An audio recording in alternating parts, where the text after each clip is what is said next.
ये 10 बजे की डेडलाइन मतलब मेरी समझ के बाहर है. And at the moment with us after a long time, our very dear friend and one of the people we admire really and truly, Mr. Asif Farooqi. Farooqui साहब, गुड इवनिंग सर. अरे good evening sir. मैंने सुना कि आप हमसे बहुत नाराज हैं, चले गए आप. वहाँ का हम नहीं आना चाहते, बजाज साहब के शो में नहीं आएंगे हम लोग. महाराज में रहेंगे ऐसा हो सकता है. सर क्या कर रहे हो सर. तो आसिफ फारूकी साहब, कांग्रेस की तो छवि बहुत बढ़ गई है, ज़बरदस्त हो गई है. पांचों स्टेट में जितने भी सर्वेक्षण आ रहे हैं वो तो यही दिखा रहे हैं कि कांग्रेस आगे. यहाँ तक के और तो और छोड़िए, तेलंगाना में भी लग रहा है कि आप लोग बीआरएस यानी केसीआर साहब की जो पार्टी है उसको बहुत जबरदस्त टक्कर देने वाले हैं. ये चमत्कार कैसे हो गया, जरा इसके बारे में बताएं. यू रिमेंबर,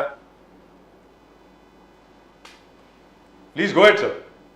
लास्ट टाइम जब हम आए थे तो ये बात हुई थी. उस वक्त कोई ऐसे आसार नहीं नजर आ रहे थे जी. राहुल जी का यात्रा चालू थी जी, और हम लोगों को बहुत उम्मीद थी, जिसका रिजल्ट अब आज आप देख रहे हैं कि आप ग्राउंड पे हैं, आप चीज़ों को महसूस कर सकते हैं. और आपने बताया तो बड़ी खुशी हुई. मैं अगर यही बात बोलता तो शायद लोगों को ये लगता है कि भाई ये उसके चाहने वाले हैं, कांग्रेस के हैं, तो ऐसे ही बोलेंगे. लेकिन जब आपने ये कहा है तो आज मुझको भी बड़ी खुशी हो रही है. और पहली बार ऐसा लग रहा है फारूकी साहब सर, पहली बार ऐसा लग रहा है कि जयपुर जो है यानी राजस्थान जो है वो अपनी प्रथा तोड़ने जा रहा है. राजस्थान में हर बार प्रथा होती है कि एक बार कांग्रेस की सरकार आती है, फिर बीजेपी की सरकार आती है, फिर कांग्रेस की सरकार आती है, फिर बीजेपी की सरकार आती है. इस बार लगता है गहलोत साहब रिपीट करने वाले हैं, लग ऐसा रहा. वेरी उनके पास सामने जो है लोगों के पास चेहरा ही नहीं है. एक बीजेपी के पास अब वहाँ पे चेहरा ही नहीं बचा जी. उन्होंने इस तरीके से इस चीज़ को ख़त्म कर दिया. बल्कि मैं कोट नहीं करना चाहता किसी का नाम लेके, लेकिन बीजेपी के एक बड़े लीडर ने कहा कि साहब मोदी जी को लोग चाहते हैं, बीजेपी को नहीं चाहते. नहीं, लेकिन एक बात तो ठीक है, प्रदीप जी भी इस पे मुझे लगता है सहमत होंगे इस बात से. मोदी जी के चेहरे पे आप लोकसभा का चुनाव जीत सकते हैं, लेकिन जहां तक स्टेट इलेक्शन का सवाल है, भाई मोदी जी मुख्यमंत्री तो नहीं बनेंगे ना. Modi ji is not going to be chief minister. तो आप कैसे जीतेंगे सर मोदी जी के चेहरे पे. आप मध्य प्रदेश में भी देख लीजिए, शिवराज सिंह चौहान साहब का नाम ही नहीं आ रहा वहां पे कहीं पर भी. मतलब ये क्या. Anyway, but good for you जहां तक कांग्रेस का सवाल है. और अभी तो जैसे प्रदीप जी अभी बता रहे थे, राहुल गांधी जी ने माशाल्लाह मिजोरम में पदयात्रा शुरू कर दी है. वहां पर भी जबरदस्त सपोर्ट मिल रहा है. फैंटास्टिक. बट उसमें आसिफ जी, राहुल गांधी जी बहुत अहम मुद्दा वहां पर बोल दिया. लोगों से मिलते उन्होंने कहा कि I will defend your culture, I will defend your religion and I will defend your tradition. और कांग्रेस के सोशल मीडिया ने इस चीज को बहुत हाईलाइट कर दिया है. क्या there is a general tendency, there is a general feeling Asif ji कि your culture, your tradition and religion is under threat? Asif नहीं, ये तो आप बहुत अच्छे से देख रहे हैं कि सारी चीजें जो है इस गवर्नमेंट के अंदर में एक आम इंसान और की जिंदगी भी थ्रेट में है. तो लीव असाइड कल्चर और रिलीजन और उसकी बातचीत, उसके तरीके, यहाँ तक कि मुझको तो लगता है आप लोगों का ये चैनल भी अगर आपने जरा भी ड्रिफ्ट किया तो वो भी थ्रेटेंड हो जाएगा. तो सर अपने यहाँ पे हर एक कोई कुछ भी बोलना हो बोल के जाता है, अपने को कोई टेंशन नहीं. नहीं, हम बोल के जाते हैं, आप कुछ भी बोलिए ना. नहीं, हम भी बोलते हैं सर हम भी बोलते हैं सर, हम भी बोलते हैं. हम तो इंतजार कर रहे हैं कोई थ्रेट हो, अभी तक तो हुआ नहीं सर. नहीं, मगर बजाज साहब बैलेंस कर लेते. हम उस कॉन्टेक्स्ट में नहीं बोल रहे हैं. हम ये बोल रहे हैं कि जब कांग्रेस की सरकार रहती है और जो आज़ादी एक आम इंसान महसूस करता है, वो आज़ादी आज आप महसूस नहीं कर सकते. मेरा ये बोलना है बस. और जी. नो, आज बीजेपी के सोशल मीडिया में आसिफ जी ये बात कि नेशनलिज्म, राष्ट्रवाद और राष्ट्र सुरक्षा में कांग्रेस, राष्ट्रवाद और राष्ट्र सुरक्षा में कांग्रेस बिल्कुल सॉफ्ट है. They are soft on terrorism and they are soft on national security.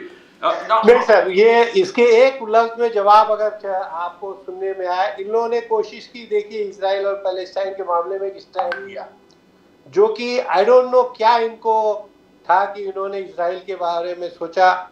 और फिर 2 दिन के बाद आपने देखा कि ये लोग उससे मुकर गए और इनको वो पुराना स्टैंड लेना पड़ा. और कांग्रेस का अगर आप देखें तो उन्होंने एक पूरी CWC में रेजोल्यूशन पास करके एक जो पुराना उनका स्टैंड था उसको उन्होंने बहाल किया।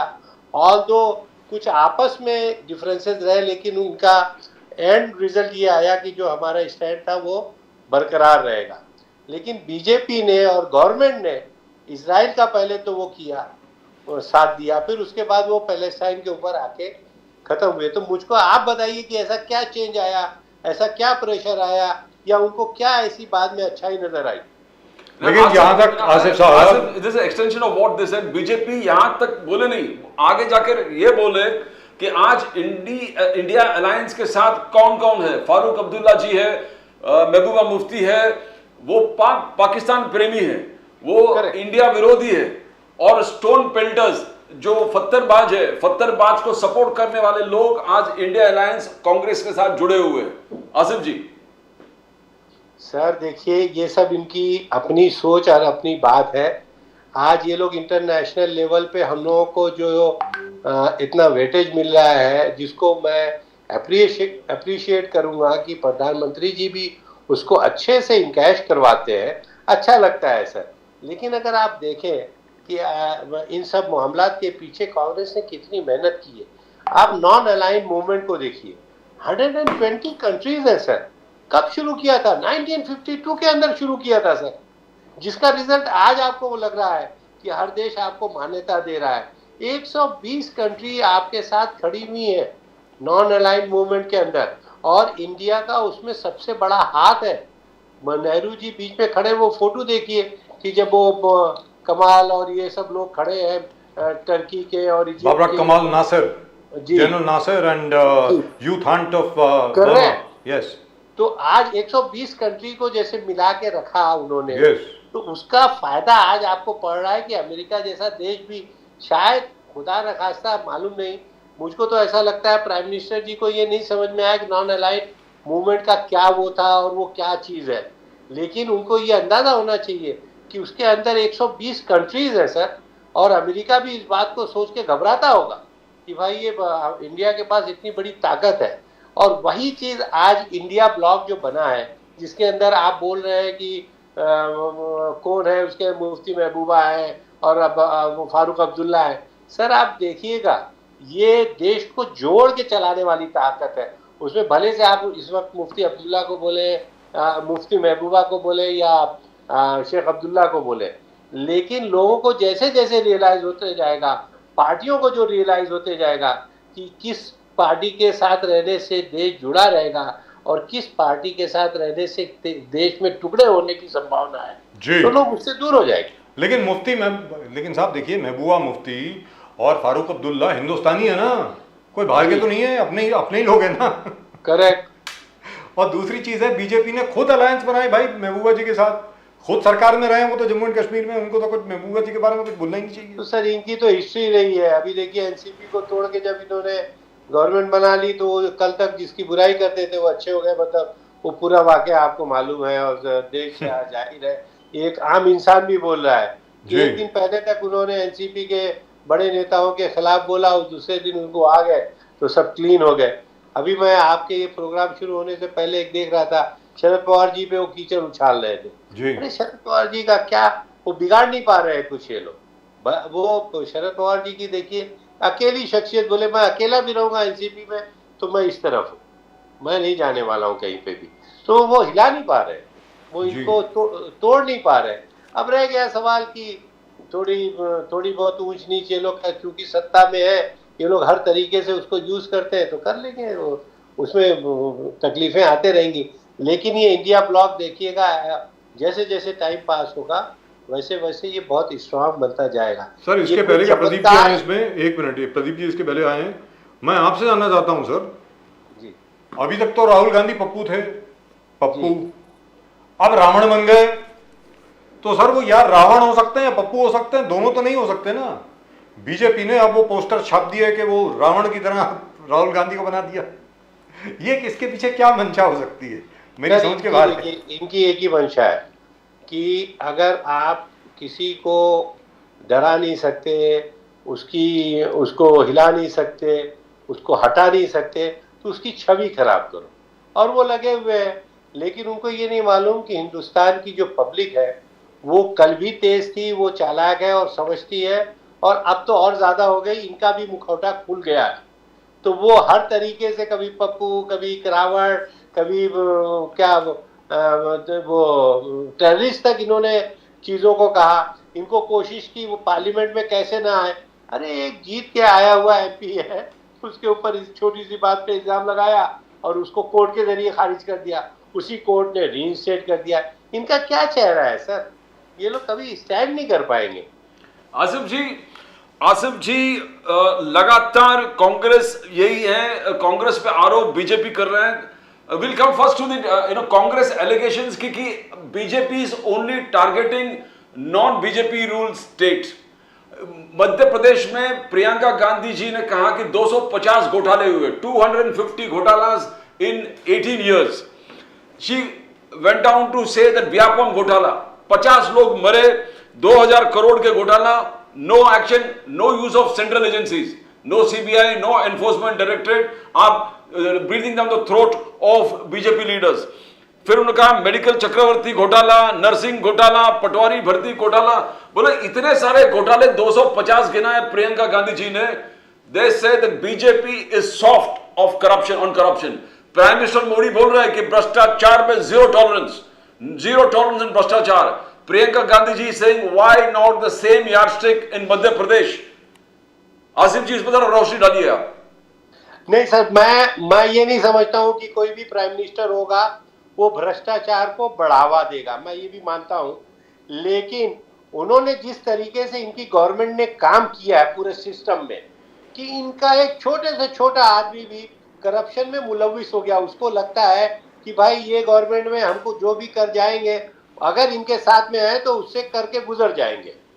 तो वो चीज जो है इस देश के लिए और यहाँ के अच्छे नागरिक के लिए बड़ी खराब चीज हो गई है, जिसकी वजह से करप्शन बढ़ गया है। एंड नो डाउट जो व्यापन हुआ, एमपी में जितने टाइप के करप्शन हुए हैं वो तो खुली किताब की तरह से, आप लोगों को उससे ज्यादा मालूम है, हमसे ज्यादा। लेकिन पहली बार देखा है फारूकी साहब, आसिफ फारूकी साहब, और ये मैं लगातार बोलता आ रहा हूँ, तकरीबन हर शो में यही बोलता हूँ, पहली बार 10 साल में मैंने देखा, वेरी फ्रैंकली स्पीकिंग, कि कांग्रेस का जो वर्कर है ना, आम कार्यकर्ता जो है, पहली बार उसमें इतना उत्साह देखने को मिला है, इतनी स्ट्रेंथ देखने को मिली है। और ये कहा, और सब लोग ये कहते हैं कि जिन्होंने भागना था भाग गए डर के, अब जो बचे हैं वो जेल जाने से नहीं डरते हैं, जिसको जो उखाड़ना उखाड़ लो। ये स्पिरिट कहाँ से आ गई सर, वो जरा बताएं। ये स्पिरिट हमारे जो बड़े नेता हैं राहुल जी, आप अगर खुद से देखें, राहुल जी एक ऐसा वाहिद नेता है जो डंके की चोट पे हर चीज बोलता चला जा रहा है। अगर उसने पहले दिन अडानी का लिया, अडानी का कोई भी ताकत उसको ये रोक नहीं पाई कि वो उसके अगेंस्ट ना बोले। और वो धड़ल्ले से बिल्कुल फेस पे आके, हर चैनल पे, हर प्लेटफॉर्म पे आके उसने बोला ये चीज गलत हो रही है, और वो लोग उसको प्रूव नहीं कर पाए उनकी बात को कि राहुल जी झूठ बोल रहे हैं, और आज तक लेके चल रहे हैं। बहुत कोशिश की गई कि अडानी का मामला राहुल जी ना बोले, लेकिन तो देशवासियों के अंदर एक समझ लीजिए राहुल जी के तई और इस नेता के तई भरोसा कायम हो गया है कि कोई तो है जो हमारी बात को किसी भी तरीके से वहां पहुंचाता है और डरता नहीं है सर। और प्रदीप जी, सबसे बड़ी बात ये, राहुल जी को देखिए ना, मोटरसाइकिल पे गए लद्दाख तक, चल के गए कन्याकुमारी से लेकर ये बाप रे बाप कहाँ तक, और कश्मीर तक 3,500-4 हज़ार किलोमीटर आदमी चला हो, और ट्रक वालों के साथ, मतलब खेत में वो जो धान की जो फसल होती है, धान की बुआई होती है, उसमें वो खड़े हैं साथ में। I mean fantastic. और साथ में फिर दिल्ली में आकर के वो जो तरखान मार्केट जो है, वो जो क्या है, वो सुतार की जो मार्केट होती है, हर छोटे बड़े के लक्कड़ साथ मंडी जो है, वहां बैठ करके उनके साथ काम कर रहे हैं। फैंटास्टिक सर, जबरदस्त, मानना पड़ेगा। बट आसिफ जी, बीजेपी का प्रोपेगेंडा है कि Congress is not bothered about जो गरीब से गरीब लोग हैं, downtrodden, Congress is not bothered about them. They are saying that photo opportunities है, फर्नीचर मार्केट जाते हैं और फोटो अपॉर्चुनिटी राहुल गांधी जी, खेतों में जाके किसान के साथ बैठे, they are only talking about photo opportunities. बोले 60 साल कांग्रेस के थे, बीजेपी के जो अभी बोलते हैं 9 साल बेमिसाल, और रिपोर्ट कार्ड लेके घूम रहे कि देखो मोदी जी ने इंटरनेशनल, नेशनल और घर से घर आवास योजना, हर घर नल से जल, हर घर में शौचालय, आयुष्मान, गैस।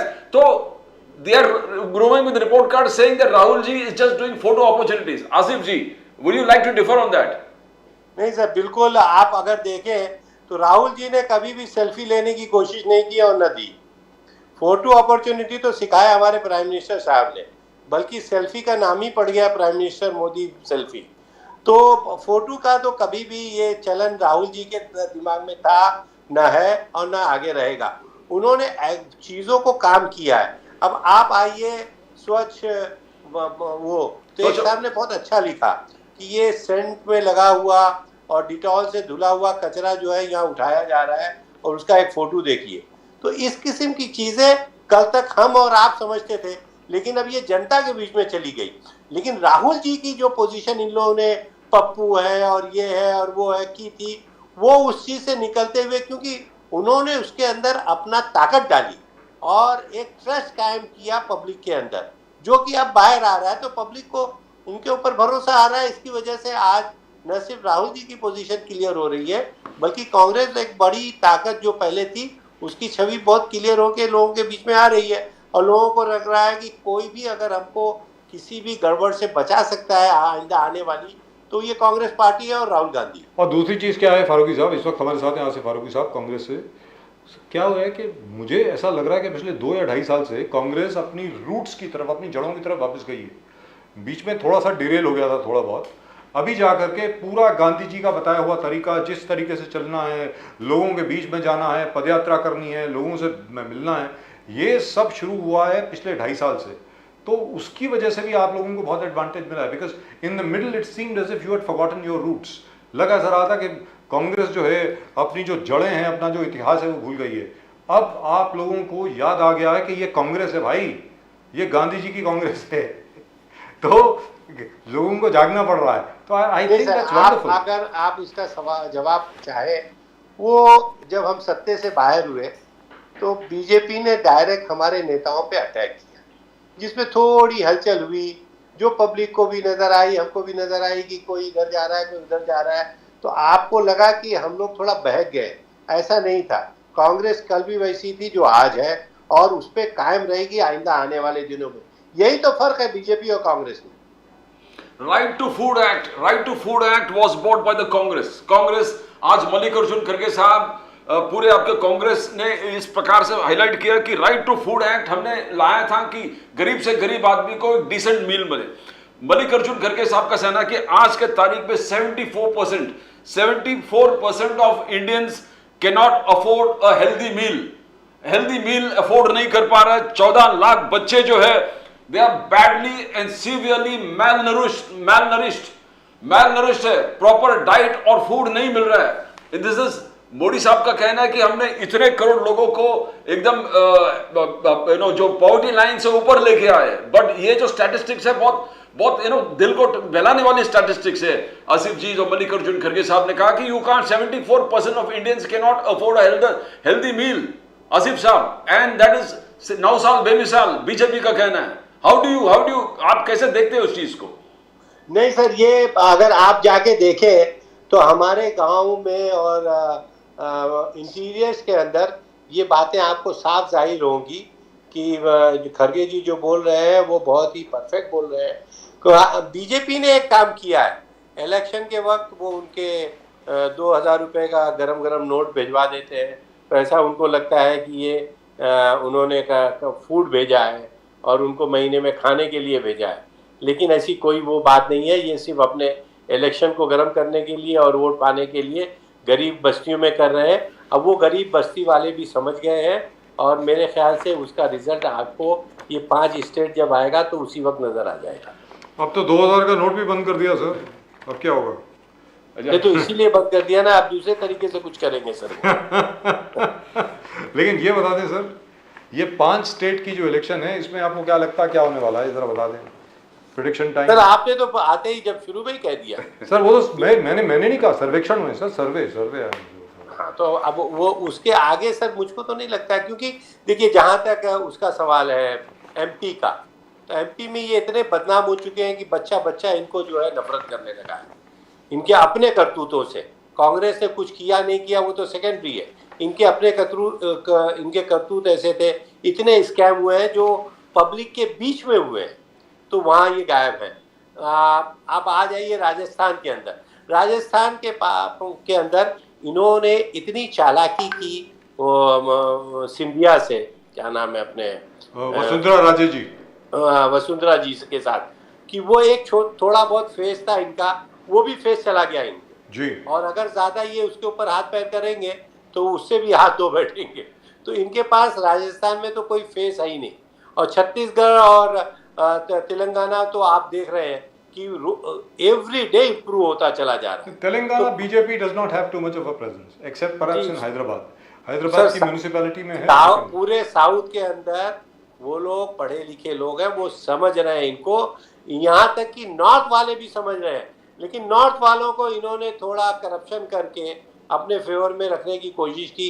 नॉर्थ वाले भी इनको बहुत अच्छे से समझ गए। नो आसिफ जी, राजस्थान में बीजेपी का कहना वो लाल डायरी जो है, रेड डायरी, लाल डायरी, गहलोत सरकार का पूरा चिट्ठा उसमें है और हम लोग ढंग से उसी वक्त पर उसको हम लोग ऑफिशियल कर देंगे, पूरे देश देखेगा जो करप्शन अशोक गहलोत साहब के पूरे गांव में चल रहा था, and that will be totally whitewash of Congress, एकदम साफ सुथरा हो जाएगा and BJP will come back to power. ये लाल डायरी में है क्या सर? सर लाल डायरी का उन्होंने 2-4 महीने पहले किया था, अब उनसे कहिए जल्दी कर दे, 20 दिन बाकी है, ना तो लाल डायरी सफेद डायरी हो जाएगी, उनको कुछ काम नहीं आएगी। जो भी डायरी वायरी है, एक हमारे मिनिस्टर को उन्होंने डरा के धमका के उन्होंने अपने फेवर में करके ऐसा एक वो निकाला कि लाल डायरी है जिसमें सारा करप्शन का है। ऐसा वैसा कुछ नहीं है, ऐसा होता तो अब तक हो गया होता। 1 महीना बाकी है, 20 दिन बाकी है, उनसे कहिए जल्दी निकालें और खत्म करें उसको। तो मल्लिकार्जुन खड़गे साहब बोल दे लाल डायरी में ये लिखा है कि बीजेपी का सुपड़ा साफ होने वाला है, इज इट ट्रू? अभी तक अच्छा फारूकी साहब ये बताएं, सर ये बताएं, व्यक्तिगत सवाल है आपसे, पर्सनल सवाल है, हमारे मुंबई कांग्रेस के बड़े दिग्गज लोग जो हैं वो चले गए बीजेपी में, उनके बारे में कुछ कहना चाहेंगे? सर ये पर्सनल टिप्पणी मत कराइए, आपको नाम मत लीजिए, कोई बात नहीं, मैं नाम ले दूंगा बाद में। हाँ, देशवासियों को खुद मालूम है, बेचारे बड़ी मजबूरी में गए हुए हैं, वरना इस उम्र में आदमी जाता नहीं है। सर मेरा ये कहना है सारी उम्र बीत गई, बाल सफ़ेद कर लिए कांग्रेस में, सेक्युलरिज्म का नारा लेते हुए, महात्मा गांधी की बात करते हुए, गांधी जी, पंडित जी, सरदार पटेल, मौलाना आज़ाद, आसिफ अली, इन सब लोगों के बारे में बात करते हुए और अब जाकर के ये लोग जय श्री राम बोलेंगे। सर ये हर घर में, हर फैमिली में, हर पार्टी में कुछ न कुछ ऐसे लोग होते हैं जो जिसको ब्लैक शीप कहा जाता है, हमारे आपके बीच में भी रहते हैं, लेकिन सवाल वो नहीं है। सवाल ये है कि आपका कोर क्या है। पार्टी का कोर जो है, आपने देखा कि राहुल जी ने कभी भी नहीं छोड़ा, उनके ऊपर इतनी परेशानी हुई, मैडम गांधी को भी इन लोगों ने इंक्वायरी के लिए बुलाया, प्रियंका को परेशान किया, राहुल जी की एमपीशिप तक को उन्होंने खतरे में डाल के उनको वो हाँ sir, for how long was Rahul Gandhi ji interrogated? I think 36 hours, 43 hours, I am not sure, काफी देर तक उनको कितनी देर तक बिठाया उनको उनके इंटरोगेशन के लिए, क्वेश्चनिंग के लिए? इंटरोगेशन के लिए 2-2 दिन 4-4 दिन सर बुलाया जी। In fact when Rahul Gandhi came out he said that he was willing to sit for a longer time, they got tired, वो लोग थक गए थे, राहुल गांधी ने कहा मैं बैठता हूं ना। और जी क्योंकि हमारे लीडर को कोई इस चीज का खौफ नहीं है। अब रह गया नीचे लेवल पे थोड़ा वो परेशानी कर देते हैं, और जिसमें थोड़े मोड़े लालची किस्म के या अपनी छवि को बचाए रखने के लिए, जेल से बचने के लिए 2-1 नेता इधर उधर चले गए, लेकिन उससे कुछ फर्क नहीं पड़ने वाला है। उससे क्लियरिटी आ गई सर। आज की तारीख में देखिए, लालू जी को भी उन्होंने वहां परेशान किया, लेकिन लालू और स्ट्रॉन्ग लीडर बन के बाहर। और वैसे भी मुंबई से और महाराष्ट्र से जो गए वैसे भी हारे हुए नेता थे सर, कौन सा जीते हुए नेता थे? आसिफ जी, बहुत इंपॉर्टेंट चीज मोदी जी ने कुछ दिन पहले कहा कि कांग्रेस का जो डिसीजन मेकिंग है वो आउटसोर्स है, आउटसोर्स्ड। वो यहाँ के दिग्गज नेता लेते नहीं है, उन्होंने आउटसोर्स कर दिया है। और ये आउटसोर्स करके जो डिसीजन मेकिंग आता है वो देश हित में नहीं है। प्राइम मिनिस्टर मोदी का अर्बन नक्सल्स है, अर्बन नक्सल्स भी है, और बीच में बीजेपी का सोशल मीडिया कैंपेन चल रहा है चाइनीज गांधी। फिर वो न्यूज क्लिक हो गया, फिर कांग्रेस का उनके साथ एसोसिएशन।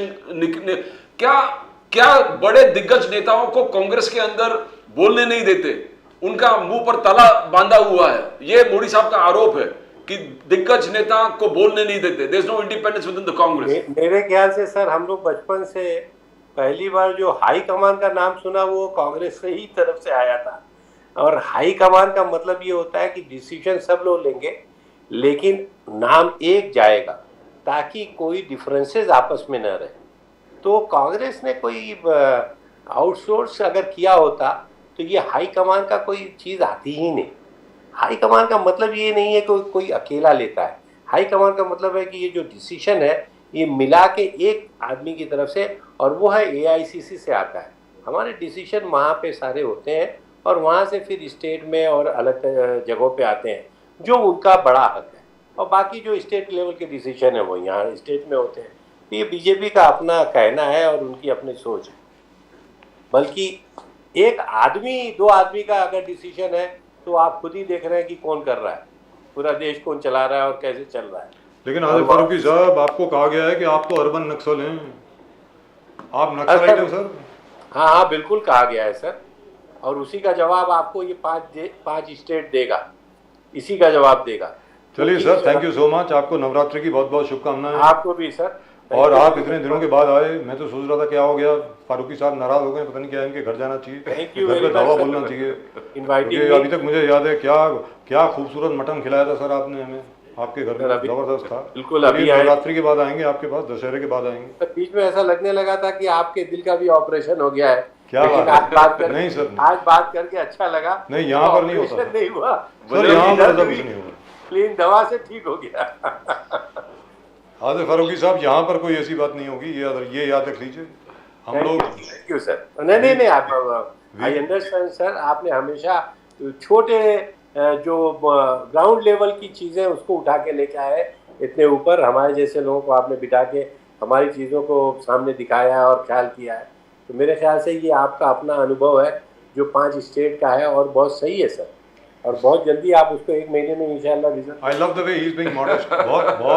बहुत अपने आप को जरा नीचा दिखा रहे हैं, असल में बहुत बड़े लीडर हैं फारूकी साहब। इनकी पहुंच कहाँ तक है, पूरा नेटवर्क है इनका साहब। आज भी अगर ये मोदी जी को फोन करें तो मोदी जी लाइन पर आते हैं। अरे so sweet of you to say sir. Farooqui साहब, बहुत बहुत शुक्रिया आपका हमारे साथ जुड़ने के लिए। Thank you so much. आपका भी शुक्रिया। आपका नमस्कार सर, नमस्कार, thank you. Well, it was a real pleasure talking to Asif Faruqi after such a long time, and he seems to have grown younger, by the way. Yes. At least he looks younger. And I saw that lovely picture of Mrs. Sonia Gandhi right behind him, which is fantastic. Yes. And at the moment with us, the